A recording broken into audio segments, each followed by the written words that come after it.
Bonjour, bienvenue, nouvelle vidéo donc sur la chaîne Figuiste. Je vous montre des vidéos très simples, sans montage, sans incrustation, des nombreuses figurines, toujours en 28 mm, que je peins. Généralement, c'est des figurines pour les jeux Wargame. Moi, je ne joue pas, mais ce sont des très belles figurines. On a vu pas mal de Seconde Guerre mondiale, pas mal de napoléoniens, aussi de la guerre de 7 ans avec la French Indian War, la Renaissance japonaise, la guerre civile américaine, la guerre de sécession. Et là, on va voir une vidéo de Romain que vous avez déjà montré. Mais il y a un petit moment, c'est parmi les premières figurines que j'ai peint. Et comme je suis en train de tout ressortir les figurines historiques pour les exposer, comme vous savez, puisque je vais exposer, j'en ai 1400 qui sont peintes de différentes périodes. Je ne parle même pas des figurines fantastiques qu'en historique. Et moi, j'avais représenté un petit peu les Romains de la guerre punique. J'avais lu beaucoup. Chaque fois, je fais des figurines historiques, j'en profite pour me documenter. Et là, je m'étais bien documenté sur les guerres puniques. Guerre punique, alors c'est la République, hein, c'est pas l'Empire romain, c'est la République. Rapidement, il y avait trois guerres puniques. La première, 264-241 avant Jésus-Christ, mais elle a été principalement maritime.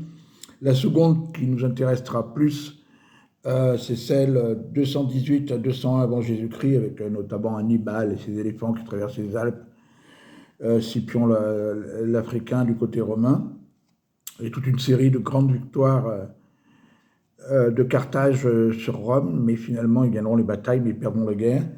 Et donc, avec la troisième guerre punique, 149-146 avant Jésus-Christ, où là, il y aura la destruction de Carthage. Donc là, on serait plutôt, nous, dans la seconde guerre punique. Donc, je rappelle, 218-201 avant Jésus-Christ. C'était la République de Rome. Alors là, c'est que du Victrix. En napoléonien, il y a les trois marques. Vous avez vu, je fais Victrix, Warlord Games, c'est périminiature. En American Civil War, c'est que du périminiature. En Seconde Guerre mondiale, c'est que du Warlord Game. En French Indian War, c'est du Galloping Major, encore une autre marque britannique. Et là, c'est que du Victrix avec 4 boîtes. Alors, deux boîtes de la Légion. Alors, dans les Victrix, il y a beaucoup de figurines par boîte. Hein, là, vous voyez, 60. Donc, j'avais utilisé la première boîte de la Légion romaine de la République. Donc, j'en avais acheté 2. Hein, donc, ça faisait déjà 120 figurines. J'avais également fait la deuxième boîte des Légions romaines de la République. Puisque oui, je précise, je n'ai pas fait la côté Carthage. J'ai fait que les Romains. Et un peu de cavalerie, même si la cavalerie romaine n'est pas très importante, c'était plutôt leurs alliés, notamment les Italiques à cette époque, qui fournissaient la cavalerie. Donc là, j'ai fait que le côté des Romains. C'est vrai, du côté de Carthage, c'est aussi très intéressant, puisqu'il y a beaucoup de... Il n'y a pas forcément énormément de soldats carthaginois proprement dit, mais il y a beaucoup d'alliés comme les Ibères, les Gaulois, les Numides, etc., etc. Donc avec ces 4 boîtes, j'ai fait 200 figurines. Alors ce que je vais vous montrer dans cette vidéo, c'est le plus important, c'est la disposition donc, des légions romaines. Voilà. Alors c'est très simple, vous avez en première ligne les Vélites. Les Vélites, alors moi je crois qu'on dit Vélite, pas Vélites, mais bon, peu importe. Les Vélites, les Astati, les princeps, ils disent ici, mais nous on va plutôt dire les principes, ou les principes, je ne sais pas, et les Triarii. Alors ce qui les différencie, vous voyez, les Vélites c'est en première ligne, deuxième ligne, troisième ligne, les Triarii en quatrième ligne. Alors ce qui les différencie, bon, ce qui est important, évidemment, au niveau des figurines. Bon, là aussi, les ceinturions, les porte-drapeaux, les musiciens, etc., on verra. Et ce qui les distingue, c'est leurs armures, puisque là, vous avez les Vélites. Alors, il faut savoir que c'est eux qui payent leur uniforme. Donc là, c'est les plus... les moins riches, on va les voir en figurine, les Vélites, qui assaillaient l'ennemi... Après, ils lançaient leurs javelots, ils revenaient, etc. Après, vous avez des Astati qui, alors ils sont tous casqués, hein, tous. Eux, pas les Vélites, mais après, ils sont tous casqués. Vous avez des Astati qui avaient une épée courte, un bouclier. un javelot court et qui avait simplement une armure pectorale. Les principes, eux, ou les principes, ou les princeps, je ne sais pas comment on dit, moi je dis les principes, eux, ils étaient plus armés, évidemment, puisqu'ils avaient eux aussi ils avaient une épée courte, un javelot moyen, le pila, et ils avaient une cotte de maille. Hein. Voilà, ils n'avaient pas simplement une armure. Et alors les Astati, eux, ils étaient un peu comme les Principes, mais la différence c'est qu'ils avaient un long javelot, une longue lance, ils appelaient le asta. Voilà, donc les quatre lignes et les 4 sortes de figurines, 5 même, en ajoutant les Centaurions. Donc moi j'avais fait 2 sortes de vélites, vous verrez, de vélites. C'est vrai que je ne sais plus comment on prononce, j'aurais dû mieux me renseigner. Donc j'ai fait celle-ci, 36 figurines. En tout, donc des vélites, j'en ai 54. Donc eux, avec pas du tout d'armure. Alors les vélites, il y en a qui ont des casques quand même, eux. Vous voyez, on les voit un petit peu. Donc ce que j'avais fait, c'est que bon, là, il n'y a pas de couleur. Alors il faut savoir, les Romains, on a une idée approximative de la couleur de leur uniforme à cette époque, mais lui, il est cassé, c'est un mauvais exemple. Voilà, donc j'avais fait, mais en général, on ne sait pas vraiment. On a très peu finalement de témoignages, même sur les guerres puniques. On l'a surtout avec l'archéologie, puis quelques écrivains, quelques auteurs, notamment grecs de l'époque, mais il y a très peu de sources finalement. Donc là, lui, il n'a pas de casque, il y en a qui ont des casques, ils ont des javelots, boucliers ou pas de boucliers. Hein, donc c'est toujours des figurines Victrix. Hein. Je vous en montre quand même quelques-unes. Moi, j'ai fait plusieurs couleurs. Bon, on les voit bien quand même là.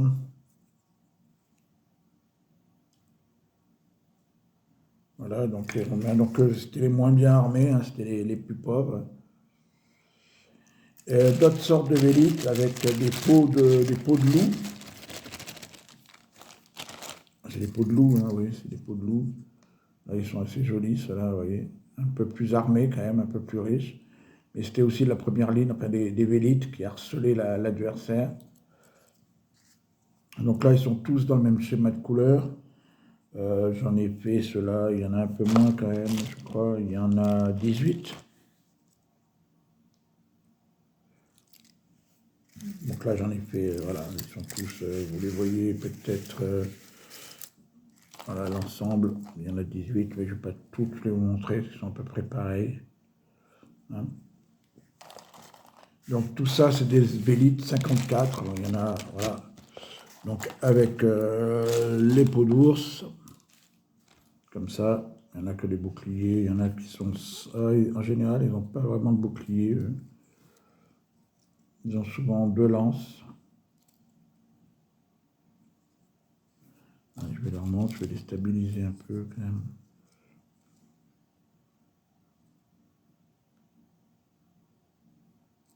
Voilà, et donc cela plus simple que j'avais fait dans différentes couleurs. Pareil, des vélites.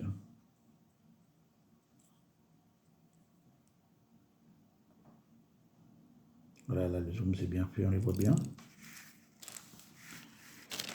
Ensuite, on va voir donc, les premières lignes.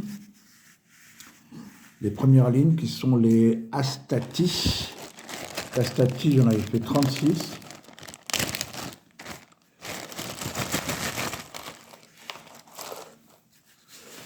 Donc là, vous les voyez à peu près, j'en ai fait 30. Alors eux, voilà, comme je vous ai dit tout à l'heure, ils ne sont pas très riches non plus. Donc j'ai fait tous en la même couleur. Hein. Et tous sur la même couleur. Donc, pareil, boucliers sont quand même bien armés. Hein. Première ligne, bouclier, épée, pas oui, bouclier, épée, mais simplement armure pectorale. Donc ça, j'en ai fait 36 des Astati, vous pouvez le voir ici. Alors, il faut savoir que ça, c'est plus des boucliers qui sont peints, que j'ai fait. Et les autres, vous verrez que c'est des décalcomanies.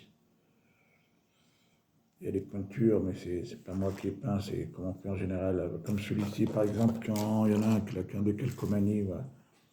J'ai perdu, là, j'ai plus le nom de la marque de décalcomanie qui sont vendus par Victrix. Voilà. Ils le font évidemment pour des décalcomanies de boucliers aussi. En Victrix, il y a beaucoup de. Il y a napoléonien, mais ils ont énormément de Moyen-Âge, au Moyen-Âge, avec les Vikings, avec les Saxons, etc.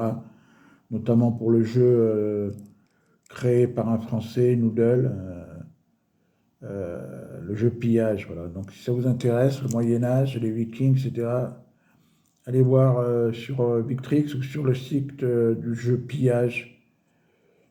Puisque voilà, c'est un Français qui a fait son petit jeu de son côté, comme ça, pas de gamme de figurines. Et ça a intéressé Victrix qui a traduit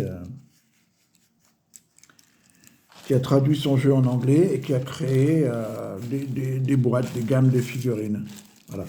Et ils ont beaucoup de choses aussi, évidemment, romains, etc. Donc c'est une très bonne marque, Victrix.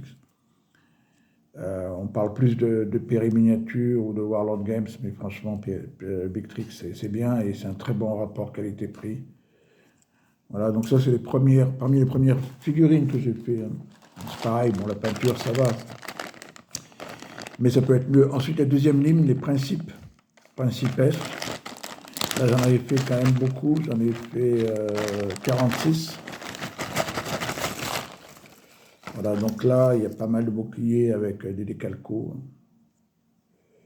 Donc c'est des javelots courts aussi, mais par contre, par rapport à ceux qu'on vient de voir, ou à Stati, ils ont une cotte de maille. Voilà. Ça, c'est une deuxième ligne.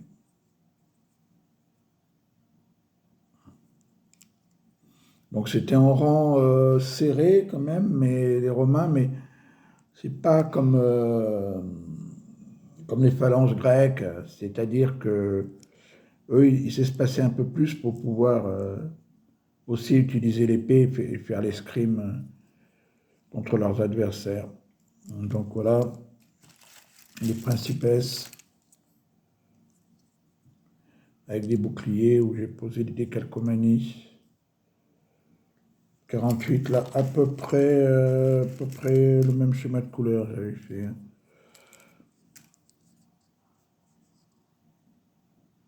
Voilà, donc je ne vais pas tous vous les montrer non plus. Il y en a 48, c'est à peu près les mêmes schémas de couleurs. Ensuite, on va passer alors à la troisième ligne. Je compte les vélites, je ne les compte pas en ligne. Hein, les vélites au début qui harcèlent un peu les ennemis. Première ligne, la Stati. Deuxième ligne, des Principes. Et à troisième ligne, c'est les Triarii. Alors les Triarii, c'est les vétérans, c'est des gens qui commencent à être un peu en fait de carrière, qui approchaient des 40 ans. Et eux, là, ils ont des codes de mailles comme ceux qu'on vient de voir, comme la deuxième ligne, mais la différence, voilà, c'est qu'ils ont des javelots beaucoup plus longs. Donc ça, ces javelots-là, les plus courts, là, s'appellent des pilas, et ça, c'est des astas. Voilà, je ne pense pas dire de bêtises, sinon vous me corrigez. Là, j'avais fait avec deux schémas de couleurs, j'avais fait du bleu et du blanc, hein, puisque là-bas, j'avais fait plus du rouge sur les autres. Voilà, et là, j'en ai fait 26. Et donc, il faut savoir, c'est une dernière ligne, ça, et ben, ils n'intervenaient pas tout le temps. Hein. Souvent, ils n'avaient pas besoin d'intervenir. Là, la bataille avait été gagnée avant même qu'ils arrivent en renfort. Ben, ce n'était pas toujours le cas, hein, parce que, comme je vous rappelle, justement, on parle de la domination des Romains, mais là, dans la Seconde Guerre punique, quand Hannibal a traversé les Alpes, notamment avec ses éléphants, même si quand il est arrivé en Italie, il n'avait plus d'éléphants, hein, quasiment ils étaient tous morts, donc ce n'est pas les éléphants qui l'ont fait gagner, hein, pas du tout. Mais c'est sa stratégie qui a fait qu'il a gagné toute une série de batailles contre Rome, mais voilà, il n'est pas allé jusqu'à Rome, il s'est un petit peu reposé sur ses lauriers, il n'a pas fini ce qu'il aurait dû finir, et ça lui coûtera cher par la suite, puisque Carthage finalement sera complètement détruit par Rome. Voilà. C'est les guerres puniques, c'est assez incroyable. Donc c'est vraiment beaucoup moins connu que les Romains dans la guerre des Gaules, ou voilà, dans les batailles contre les Celtes en Gaule en Bretagne. Bon, mais l'Empire est plus connu, notamment avec Jules César. Mais franchement, si un jour, si vous aimez l'histoire, intéressez-vous à Scipion et Hannibal, voilà, qui sont certainement les deux des stratèges incroyables. Et c'est là qu'on comprend aussi, même à l'image de Napoléon, que les choix d'un seul homme peuvent être vraiment déterminants. C'est des milliers de personnes qui malheureusement se battent, et puis un bon stratège peut vous faire gagner ou perdre une bataille. Au niveau du placement, de la stratégie,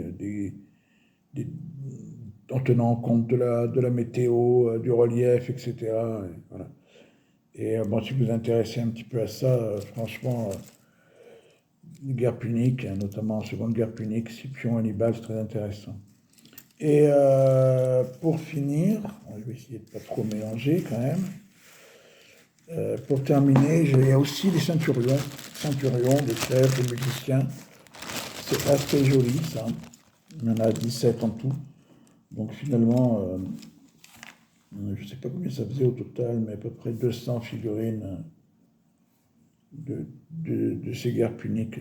Voilà, donc là on voit un musicien, un porte-étendard, les ceinturions aussi qui sont plutôt sympathiques.